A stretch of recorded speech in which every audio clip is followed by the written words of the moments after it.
So for our next talk, we have Chris Winn from Creative Market and Zack for Dribbble, and they are going to be sharing about management, scaling, and remote culture. The host will be Chris, so I'll pass the mic to Chris. Off to you, Chris. Awesome, thanks. Great to have everyone here. So Zack and I, we know each other, and we both are CEOs of remote companies. So this should be pretty straightforward, but we'll see how it goes. Zack, why don't we start by give me the backstory on Dribbble as a remote company. I'll do the same for Creative Market after. Yeah, sure. So, Dribble's an 11-year-old company at this stage. It's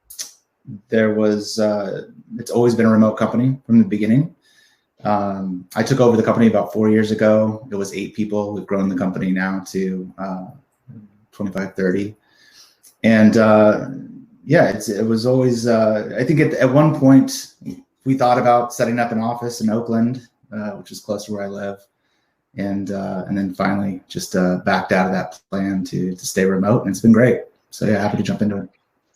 Yeah, I mean, that's Dribbble and Creative Market, we've got so much in common, but that's one of the unique things or different things about Creative Market's story is we are all remote now. We have been for a couple of years, but kind of the history of the company is really interesting because I think we were predominantly remote, but for a while we had an office in San Francisco, and a couple of years ago we kind of decided to pick a lane, and so we've got experience both making remote work, but we've also had that transition period too that I think a lot of companies right now are going through of, hey, we haven't been remote, maybe we're trying to be. How do we go through that kind of middle period of switching over? So it's super interesting though. So I'm curious. Yeah. Was that your call, or what was like the kind of thing that flipped the switch and made you decide we needed to really do this fully remote versus hybrid? Yeah. It was a call I made when I became CEO a couple of years ago, and it was, it wasn't only my call. We talked a lot about it as a team. For most of Creative Markets, I've been at Creative Market for 7 years. I'm like an old timer at the company, but I was almost always remote. I was hired remote. I worked remotely for years. I also had a couple years in our San Francisco office, so I knew what that experience was like. Like, this, Zack, like some good, some bad, like great to see everyone every day. Commute, a little tough, not great, not so much fun. And one of the things that I observed was we were kind of building two cultures. Like we had the office culture and then we had the remote culture. And I think we just really wanted to like pick a lane and be really great at one thing. And I'm kind of preaching to the choir right now, but remote's just got so many advantages if you can do it right. Yeah. No, for sure. So one thing I'm really interested in, we're remote companies, we're like built for these times.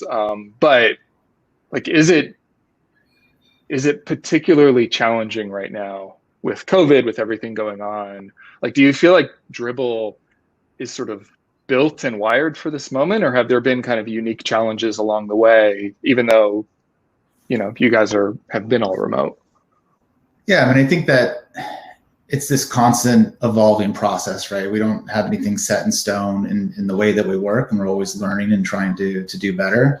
But we were very mindful from, when we were just 8 people and started to grow the team, to really double down in like 2 key areas. One is just like over communication. So at hybrid companies I've worked with in that past, the remote team sometimes gets lost out there and misses a lot of the decisions that were being made in headquarters. And so we really wanted to make sure that didn't happen. We didn't have anybody who was, feeling isolated on a lonely island. So that's kind of baked into the DNA. So we do a lot of things like a weekly all hands. We do, every direct report has a weekly one-on-one with their manager. So we do a bunch of stuff like that. The other key thing that I wanted to, really bake into the culture, and it's something that we kind of are a bit heavy-handed in it, even though you probably shouldn't be, but it's just having fun, right? And so trying to connect people as humans. And the goal is like, even though that we're a remote team and we have, people scattered all around, all across North America, we still want to have this vibe and this personal connection that you would get with somebody, walking to lunch and, if you work together in an office. And so we have a really great head of operations, Chloe, who does a lot of really cool things like virtual coffee hours. We do happy hours. We do games and book clubs and movie clubs and just things like that are not work, and just allow people to connect as people. And our Slack is like, I'm sure like yours is full of like the dog channel and the movie channel and like all this, all these different rooms. But that kind of provides just this, it just sets the culture and the tone for the company. And we found that, with a sense of humor and when people can have fun together, it really like lowers the, any kind of bar or facade of working professionally with somebody, and you can really be your true authentic self. So anyway, so those two things, communication and having fun, have been kind of core to building the remote culture. Have you all figured out how to be good at turning Slack off? I mean, the thing that is true about remote culture, I think, for a lot of companies is it's hard to end the day. You don't have a drive home to kind of like transition back to another mode. How do you guys manage that? So I'm really bad at it. Me too. I'll admit, like, I get in trouble with my wife all the time, and that I will I'll leave and cook dinner for the kids, and I'll help put them to bed. But like in between there, I'm hopping back on my phone or my device, and it's something I'm trying to actively break apart from. It's a bit of it's an addiction. It's workaholic ism. But we have like actively tried to ingrain the culture. And I think for the rest of the team, we had this, 40-hour work week rule where it's like no more, no less. We do no meeting Thursdays and Fridays. And, we kind of try to bunch all of like the inner office meetings Monday through Wednesday, and then Thursday, Friday for engineers and design and functions where you need like that heads down time. That gives them some buffer to really like focus and do some deep work. For roles like mine, it's where I host a lot. I spend a lot of my outside calls and those meetings with people outside the team on those days. It's not a hard and true rule. It's something that we've said and we've evolved over time. And I would like to like be more rigorous about sticking to those. But we are a startup and things come up and we end up breaking our own rules. But we are mindful of that stuff. We are trying to, you look at the pros and cons, you don't have that commute. You're close to your family. You get more time. I get to see my kids grow up, which is, a bonus. But that's really kind of the big advantage, and what a lot of people are drawn to working for a fully remote company is because it allows people to build their perfect day. And so we've been super casual and kind of lax about, working hours. And, as long as people get their work done, we're kind of like, we trust you to get the job done. And, honestly, I think a lot of entrepreneurs and a lot of managers who I've talked to over the years, that trust is the big, blocker, right? They don't trust their own people to get their work done. So anyway. Yeah, no, I'm with you on the trust part. I mean, even for myself, my personal style, like I'm very much just ride the wave you're on. If you're in that mode of you're just like in a phase of creativity or you're working really hard on something, like just work really hard. It's okay. Yeah. I think you've got to be mindful though of the other wave that needs to come in too, of like, hey, you know what, like this is a different day. I'm not feeling that same thing. I've got to restore, I've got to recharge a little bit, but it's hard when we're, Slack's following us around everywhere. But we do the same thing. We tell the team all the time, we work pretty hard, and but you've got to be really thoughtful about, having fun and taking some time off. We had an all hands this morning with the company, and one of the things that we were saying is like, don't forget, like yeah, we've always, we've been a remote company these past couple of years. We've got remote built into our DNA, but I think a thing that a lot of people are missing out on right now is you don't have those, like, I haven't been to a grocery store since March. Like, I don't have those drives and those, like, those moments to just kind of context switch away from work. And so we're trying to tell the team, like, look after yourself, take time off. Maybe you can't do that trip you want to do right now, but it's okay to still take a day off and just, do whatever. Or even I've been trying to do one-on-ones by phone because like, other than I'm having a blast here at this conference, but I think everyone's getting a little burned out on Zoom and video, and it's good to just like go for a walk, get some sun on your face, talk on the phone, that kind of thing. So I know you're a runner. Yes. I'm not. One of the things I've noticed over the last few years working from home is I have just become really confined, and the gyms were open. I would go to the gyms, but I wasn't doing a whole lot of cardio, and got a bike last year and started riding more. And I just felt like just the mental clarity kind of come back, and that was really cool. But one of the things we just did a couple weeks ago is we had a remote 5K with the team, and we kind of encouraged everyone in the company. We use Bonusly. I don't know if you guys use Bonusly. Yep, we do too.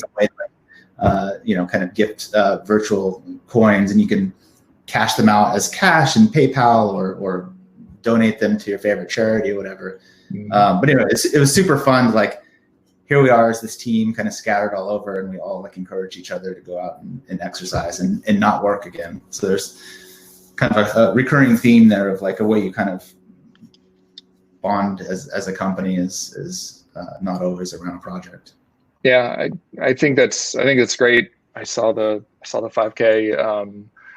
And then like for me personally, and obviously everyone's got a different thing, but that time, it's a really important time to recharge. And it's like the old saying, like, you get your best ideas like in the shower or on a walk. It's because you are stepping away from that like hyper fast feedback loop of chatting with someone over text. There's something like great about that when that's the right tool, and there's also something like not so good about that, and you've got to, I don't know, I don't know if you have to overthink about it too much, but it's something to be aware of for sure. And the idea stuff is totally true. Like I ran 4 or 5Ks last week because I'm like, I want to get some more of that ideation going. That's good. Good job. Thank you. So, yeah, I mean, one thing I'm interested in with Dribbble too, 8 people now, not 8 people. So how has scale worked as you've been kind of building this remote company? Like what's maybe most the same when Dribbble was much smaller, and what's like very different and you had to like rip it apart and kind of put it back together again? Yeah, so I mentioned that we have like evolved a lot of our processes over time. But even when we were small, we try to instill a lot of best practices. So we knew kind of as we grew that we needed a really good, strong foundation to support and grow the team.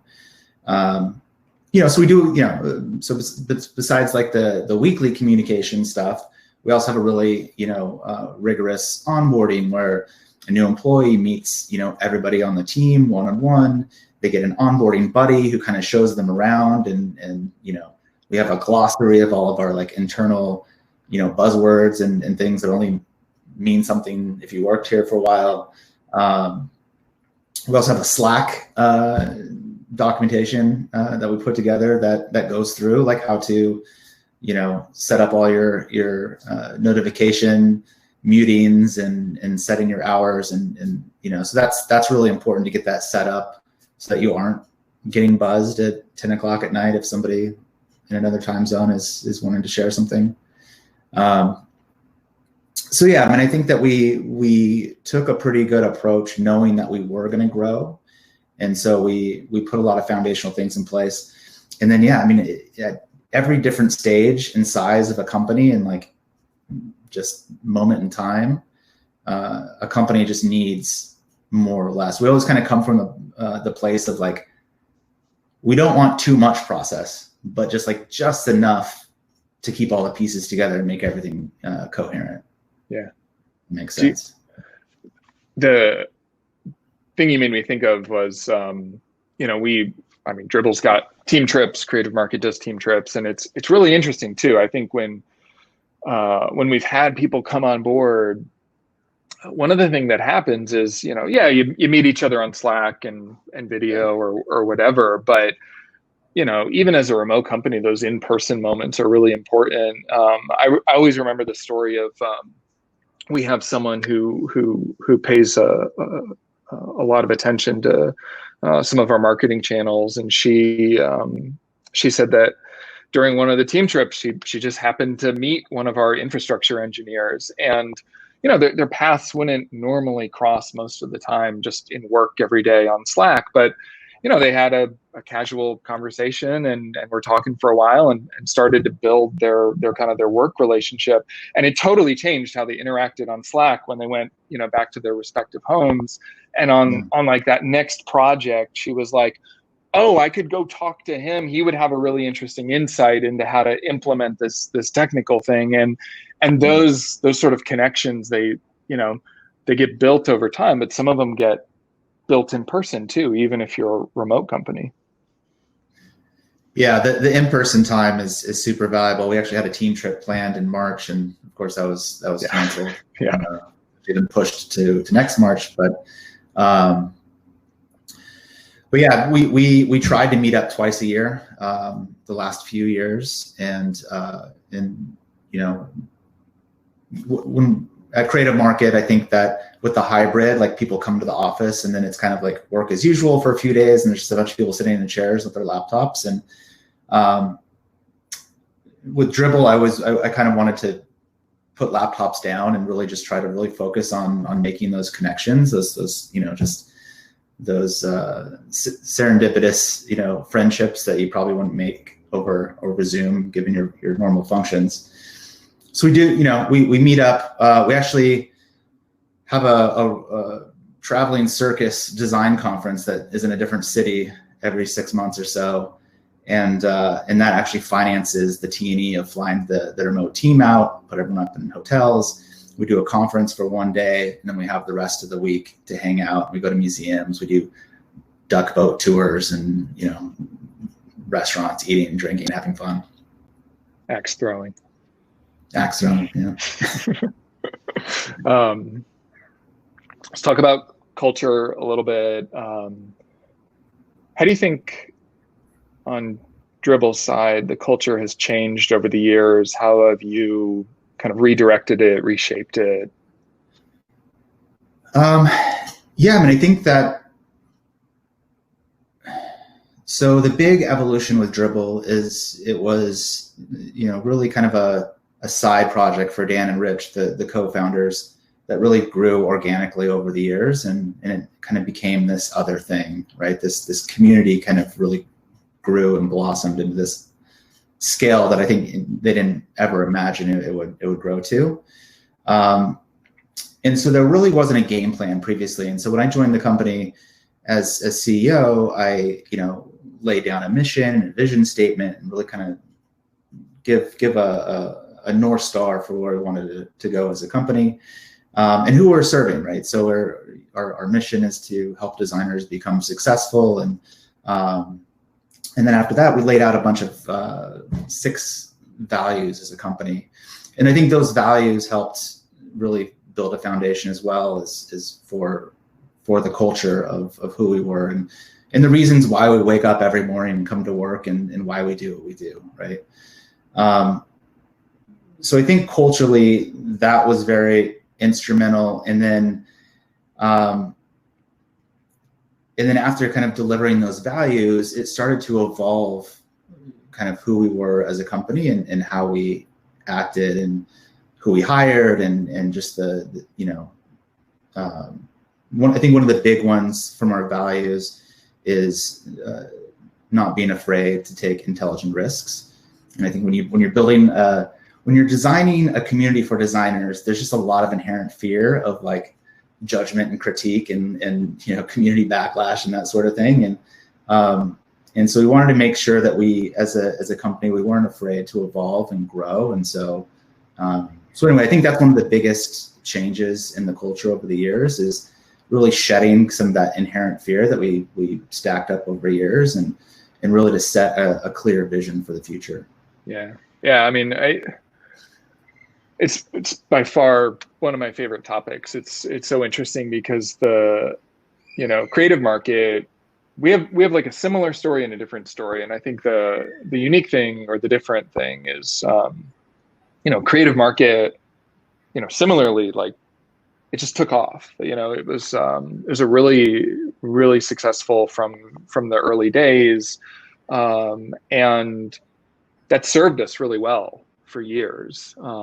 I think the challenge with that, though, is it's easy to become complacent, and it's easy to think, oh, well, this is working. We shouldn't sort of rattle it too much. And I think one of the things that we've kind of evolved over the last couple of years is, don't, similar to that core value, but just don't be afraid to look at things differently, and to get the best out of the team.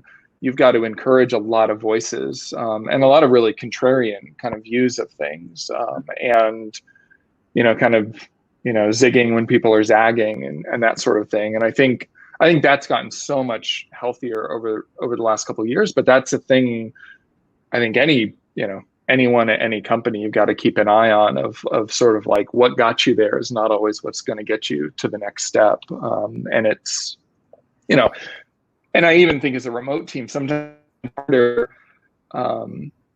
in a way, there's like more collaboration on a remote team, but there's also less. I think you've got to be really intentional about building space and time to just calmly talk through messy, creative discussions. And this is like very tactical, but even being comfortable on video in a Zoom, I think silence is a super bad thing, or people perceive it as like a scary thing. And it's like, 2 seconds is a lot.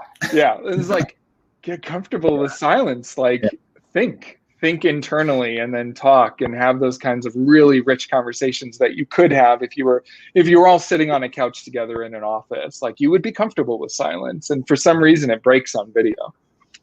I remember a quarter or two ago, our product team did like an 8-hour brainstorm, and just left Zoom on, and just would put pencil and paper in their gym, and then somebody would like speak up and be like, "Oh, I got an idea," and they're like, "What?" And it was like this very organic thing. But yeah, I wasn't on the call, but I could feel the anxiety of that silence. Yeah, I had an experiment one time that I don't know if I give myself a passing grade on it, but I had 30, 40 people on a Zoom call, and I think there's something about the mute button too that is very, very bad, and we have not solved this yet. But when you're speaking, there's all these wonderful little human nuances. You kind of start a sentence. You're not interrupting someone, but you're kind of starting a sentence as a signal to the other person, like, I'm about to enter into this conversation.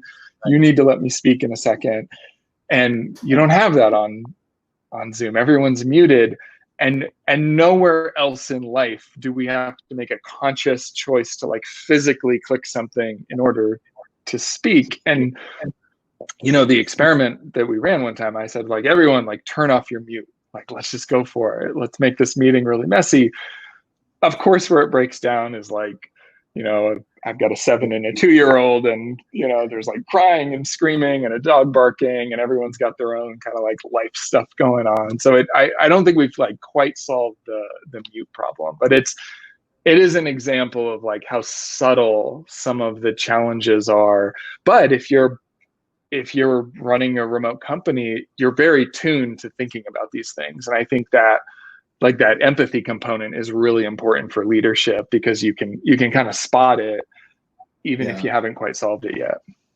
I try not to put people on the spot, but I have a couple of times asked people to turn their video on, especially in a group setting, just hey, let's join, unless somebody's eating their lunch or something, and it's let's try not to be too shy in joining the conversation.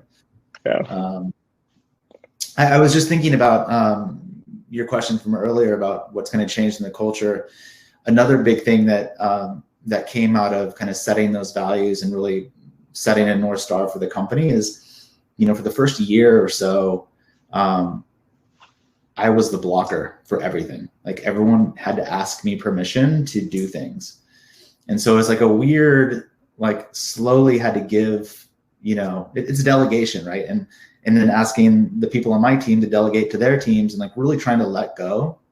Yeah. And I don't know if I think as a product person, you're used to building with your hands, and as a leader, you really kind of have to let that go. And so anyway, I think we've done a really good job of delegating and really just giving people freedom to run and figure stuff out on their own. And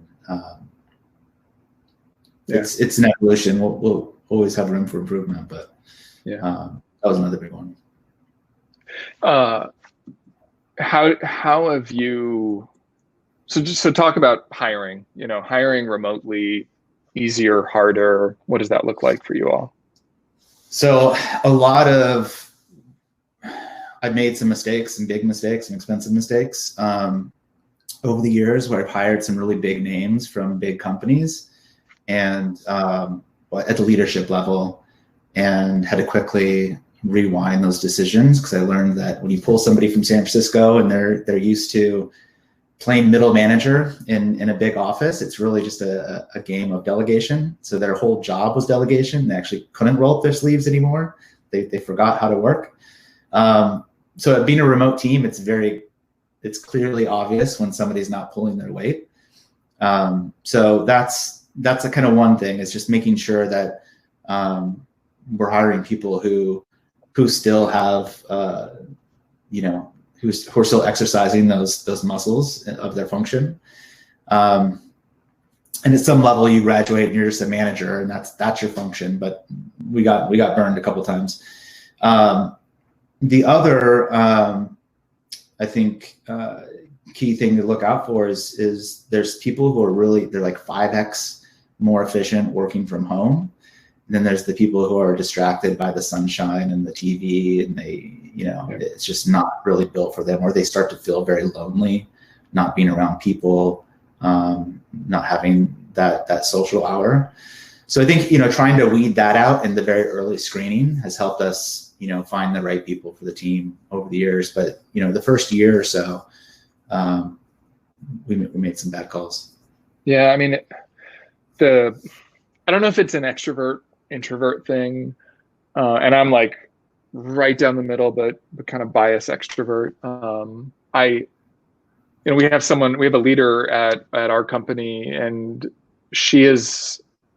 we are her first all remote company, but she is very much someone that needs to see people every day and connect with people, and